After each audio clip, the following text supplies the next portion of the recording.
Hello, Bachcha Party. I hope you all are doing well. So, our today's topic of interest is motion of a car on a level circular road.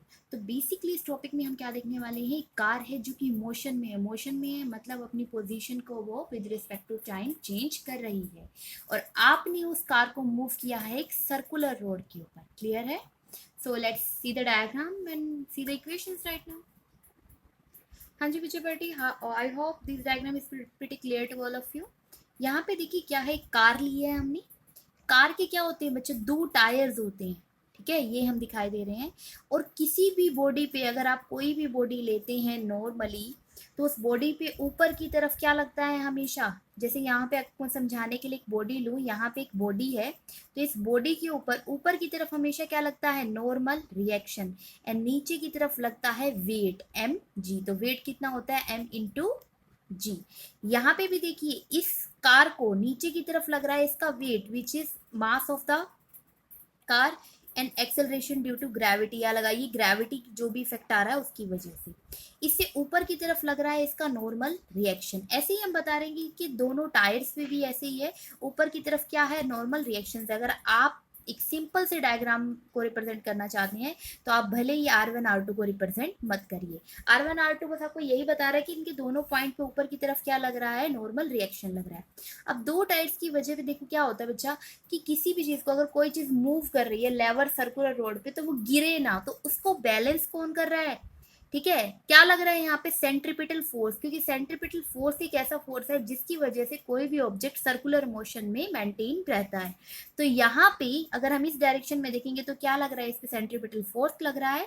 और देखिए centripetal force इसको इस direction में लग रहा है जो कि इसको बैलेंस करके लग रहा है इसे अपोजिट डायरेक्शन में. क्योंकि हमने आपको इससे लास्ट वीडियोस में बताया था कि फ्रिक्शन की अपनी कोई डायरेक्शन नहीं होती है, फ्रिक्शन की डायरेक्शन होती है opposite to the direction of force applied. अगर इसमें आपका सेंट्रीपिटल फोर्स इस तरफ लग रहा हो तो these are the direction of your frictional force. तो आपको यहाँ दिख रहा है कि नॉर्मल रिएक्शन को बैलेंस कर रहा है इस कार का वेट एंड सेंट्रीपिटल फोर्स को बैलेंस कर रहा है फ्रिक्शनल फोर्स. तो F1 प्लस F2 ऑब्वियसली हम एक सम ले सकते हैं, कैपिटल F उसको कौन सा बैलेंस कर रहा है, सेंट्रीपिटल फोर्स.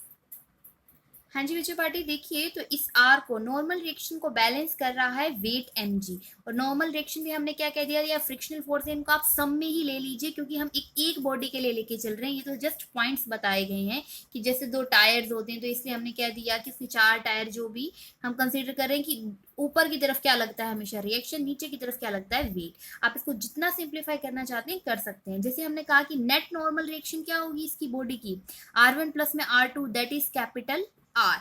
तो वो कौन सा बैलेंस कर रहा है, इस वेट का vehicle which is M G. ठीक है, तो इस व्हीकल का वेट हमने लिया एम जी जो कि balanced by the normal reaction है.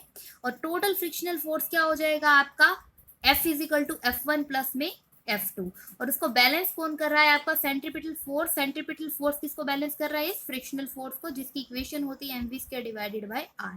अब आपके पास इक्वेशन आ गई है सेंट्रीपिटल फोर्स की, F की, जो एक रिलेशन आपको मिल रहा है सेंट्रीपिटल फोर्स का फ्रिक्शनल फोर्स से वेट को बैलेंस कर रहा था नॉर्मल रिएक्शन. अगर आप इन दोनों इक्वेशंस को डिवाइड कर दें तो you will have something new equations. Let's see, if we divide this equation we will have F is equal to हमने ऑब्टेन कर लिया था M square divided by R. अब हम कर रहे हैं F divided by R. F क्या था, टोटल फ्रिक्शनल फोर्स जो कोई बैलेंस हो रहा था किससे, सेंट्रीपिटल फोर्स से, जिसकी इक्वेशन थी mv square divided by R. यहाँ पे कैपिटल आर किसको रिप्रेजेंट कर रहा था, नॉर्मल रिएक्शन को. नॉर्मल रिएक्शन को यहाँ बैलेंस कर रहा है इसका weight which is M G. तो आप देखेंगे एम से एम कैंसिल हो गया, आपके पास आ गया v² divided by R G.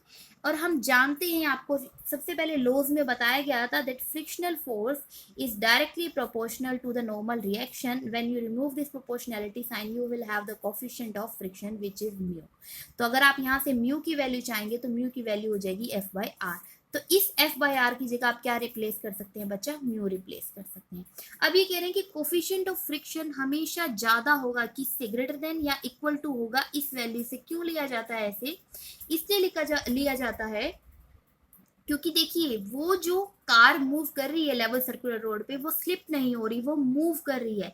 That means friction की वैल्यू हमेशा या तो इक्वल थी उस फोर्स के, कौन से फोर्स के, सेंट्रीपिटल फोर्स के, या फिर उससे थोड़ी सी ज्यादा थी, जिसकी वजह से वो क्या हो पाया, मोशन में होते हुए भी बैलेंस हो पाया।